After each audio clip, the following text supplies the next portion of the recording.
Alors, voici la procédure pour télécharger tout ce que tu as besoin pour écrire des programmes en Java. Alors, la première chose, c'est de se promener à cette adresse-là. Euh, netbeans.org, download. Et vous avez plusieurs choix ici. Le premier, ou le meilleur, à prendre si vous n'avez rien pour faire de la programmation, surtout pas en Java, c'est d'aller ici, c'est de télécharger le JDK, c'est le Java Developers Kit, avec NetBeans.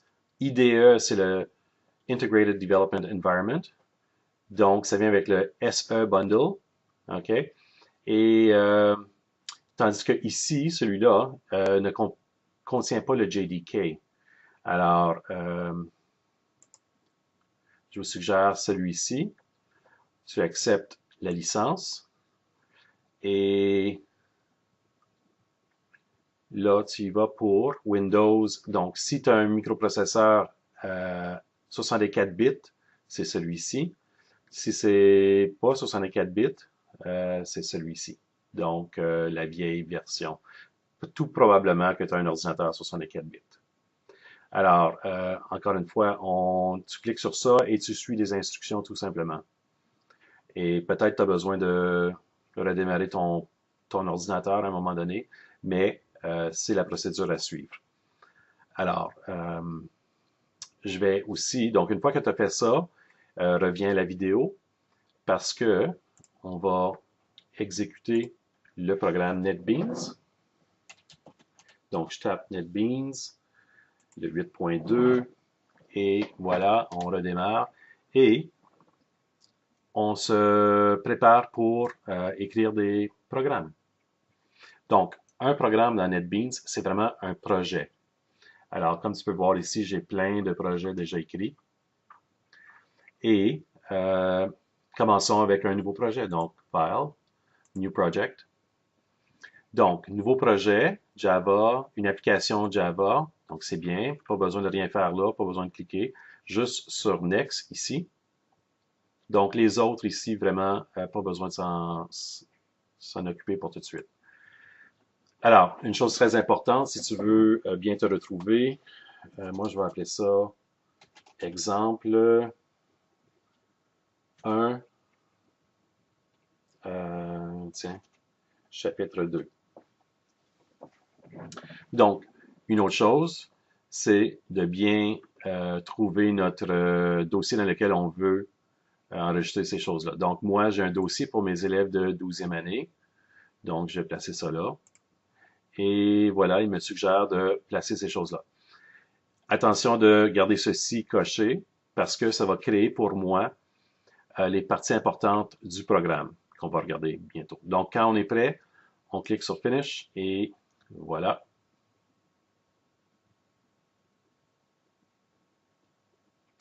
Donc, si on regarde les parties de l'écran, ben, ici à gauche, certaines parties de mon projet, en bas ici, j'ai la sortie tout à fait en bas.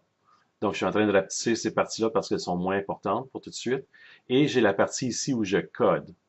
Donc, je peux enlever les programmes qui ne sont pas nécessaires. Et voilà. Ça, c'est le programme qui a été créé pour moi, ou c'est la classe qui a été préparée pour moi. Alors, une classe Java, il faut spécifier dans quel package. Donc, un package, c'est comme l'enveloppe d'un programme. Parce qu'il peut y avoir plusieurs classes et il peut y avoir plusieurs fichiers ici de classes. Puis tout ça, en autant que vous gardez le même package, ça va se retrouver. Ensuite, on n'a pas besoin de ces commentaires-là, mais c'est un exemple de commentaire sur plusieurs lignes, multilignes, comme on le dit. Ce que vous pouvez faire ici, c'est dire, donner votre nom d'auteur. Vous pouvez aussi, auteur, date, le 8 février. Et on peut donner une description aussi. Oups, qu'est-ce qu'on a ici? Versions, c'est des choses qui sont établies pour le Javadoc, que c'est expliqué dans le chapitre 2 à quoi ça sert. Donc, disons qu'on va laisser ça comme ça pour tout de suite. Euh, Ensuite, dans notre package, une des premières choses qu'on a, c'est la définition de la classe. Donc, public class exemple 1, ch2. OK? Donc, ceci doit correspondre exactement à ce que vous avez comme nom ici,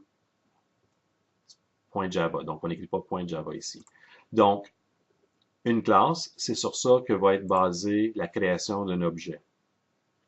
Dans le cas de la classe qui contient la méthode main, donc public static void main, il y en a seulement un de ceux-là dans un programme. Et c'est la première chose qui sera exécutée dans votre programme. Alors,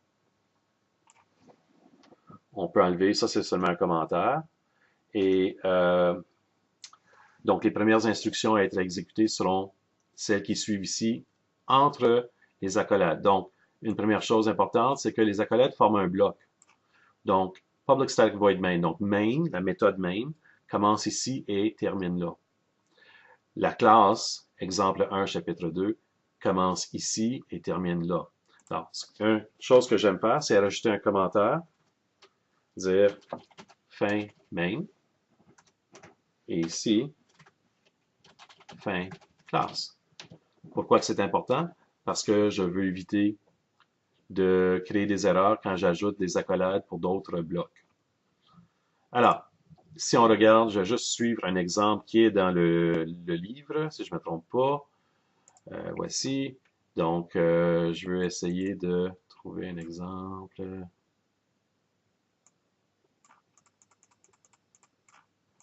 OK. Premier nombre, deuxième nombre. C'est ça que je veux faire. Quelque chose de plus simple, addition de deux nombres. Donc, on va commencer en faisant le programme d'addition d'entiers, de deux entiers. Alors, donc je m'en viens à la bonne page et je vais suivre cet exemple-là du 2.5 du chapitre 2. Alors, je vais mettre ça de côté et je vais taper mon programme, puis je vais vous donner des petits conseils sur comment programmer ces choses-là.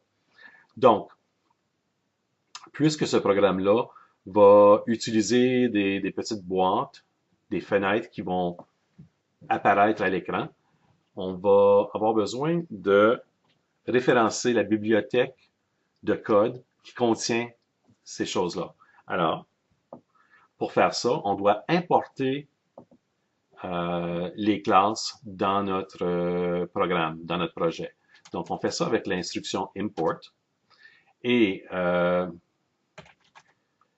cette bibliothèque-là s'appelle JavaX. Puis, donc, vous voyez ici que j'ai des mots qui se proposent. On appelle ça le IntelliSense. Et vous pouvez faire juste tabulation sur votre clavier, tab, et le tour est joué. Donc, Java import javax.swing.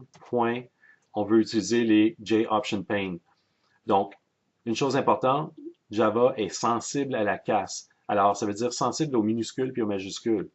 Alors, JOptionPane, je l'ai retrouvé. Pas besoin d'essayer de taper le reste comme ça. Je fais tout simplement tabulation. Et point virgule qui termine une instruction. Pas toutes les instructions, il faut faire attention, parce que les instructions qui contiennent d'autres instructions ne prennent pas de point virgule à la fin.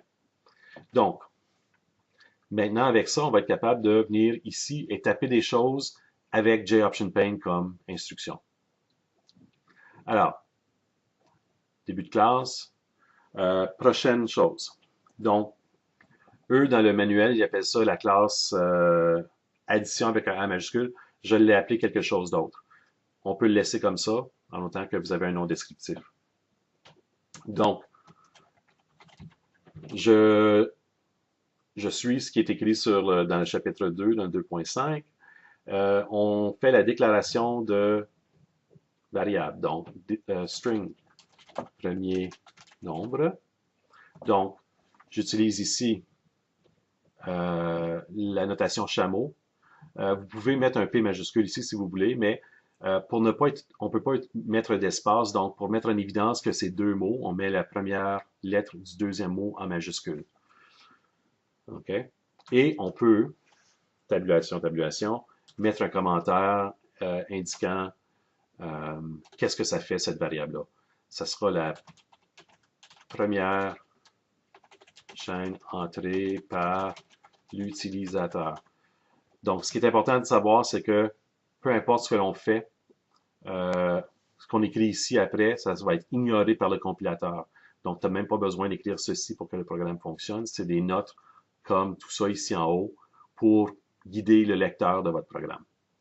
Alors, je ne vais pas écrire les commentaires parce qu'il y en aurait trop long dans la vidéo.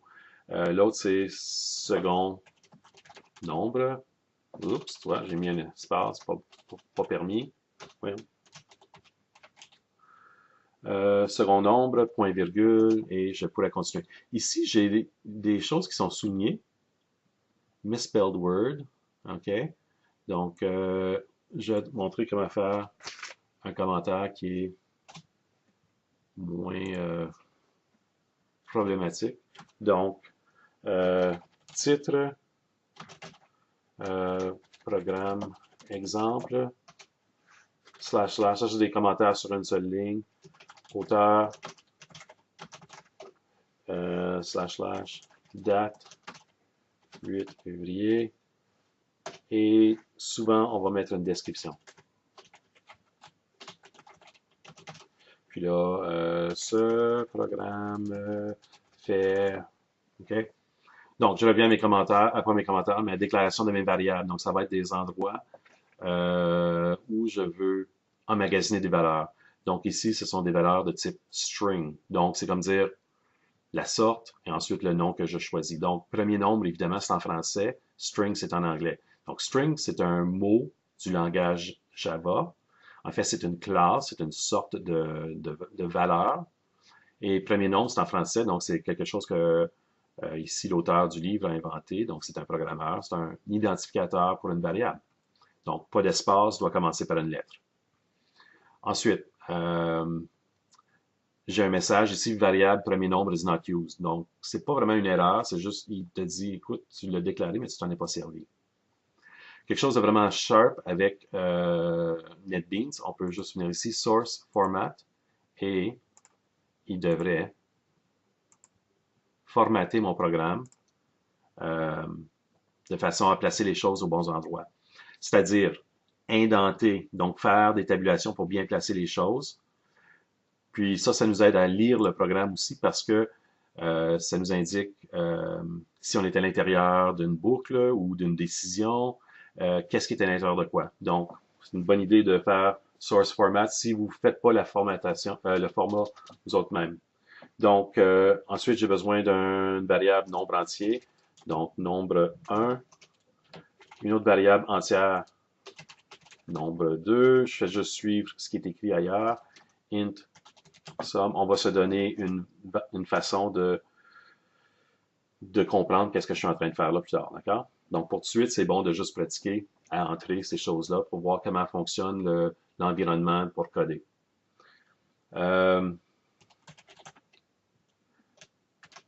Donc, ici, j'ai rien qui est suggéré. Bizarre. Ça devrait me suggérer quelque chose. Donc, premier nombre égal. Donc, là, vu que j'ai